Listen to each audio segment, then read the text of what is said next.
In a recent video, we talked about how much of a benefit you could get by getting more air on your bike, even when you are climbing. However, that was using an online bike calculator.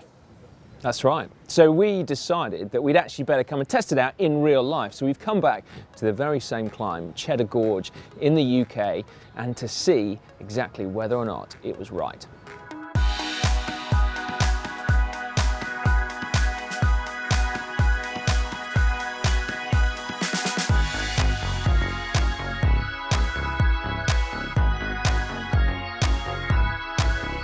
How are we going to test this then?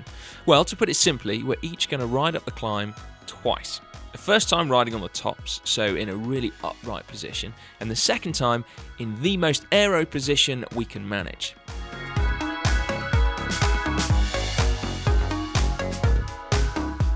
Here we go then, run one.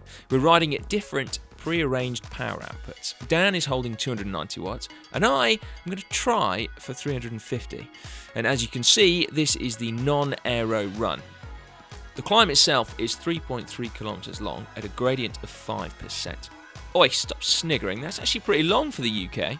It's very much a climb of two halves though, so the bottom kilometre is an average of 8%, with one section up to 17%, whereas the top is just 3%.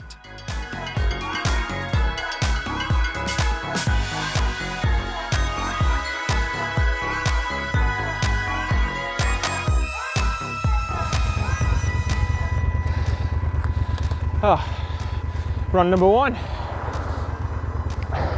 non-aero. Feels a bit weird doing that. Right then, run number two, aero.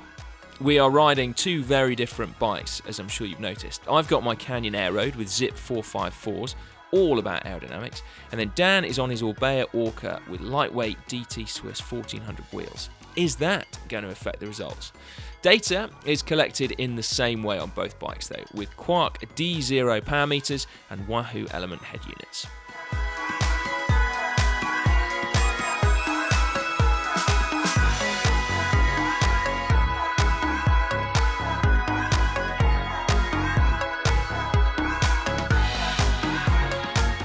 Now, as usual with the results, we've got to give a little shout out to the old Wahoo head unit. The results have been beamed instantaneously to our phones to be analysed.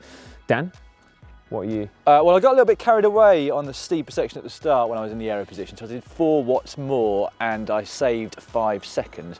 And on the second bit, I did do exactly the same, so 287 on the second part both times and saved a further 9 seconds. So in total, that's a saving of 14 seconds. So roughly, actually, what the bike calculator predicted.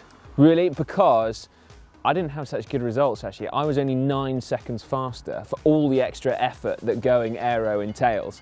And so my conclusion from that is, although I was quicker, I wouldn't bother to go fully aero. I'd compromise somewhere between the two and ride in my preferred position, holding onto the hoods. Yeah, I was going to say that I found the second run a lot harder than the first one. I don't think I'm used to being in that aero position quite as much anymore now that I no longer need to go as fast as I possibly can everywhere I go on a bike. And I do wonder whether, had I just gone as hard as I could on both runs, I would have been a lot faster in my normal position because I'd have been more comfortable putting out more power.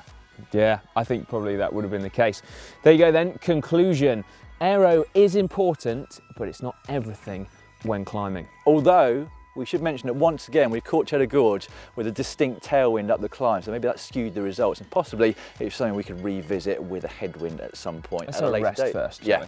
Right, if you would like to subscribe to GCN, just click on the globe, which is somewhere on the screen right now, and then here's 2 more videos for you. Just down here is our experiment to see how much difference body weight makes when you're on a climb. Yeah, or what about bike weight? Can you buy yourself more speed when climbing? That one is just down there.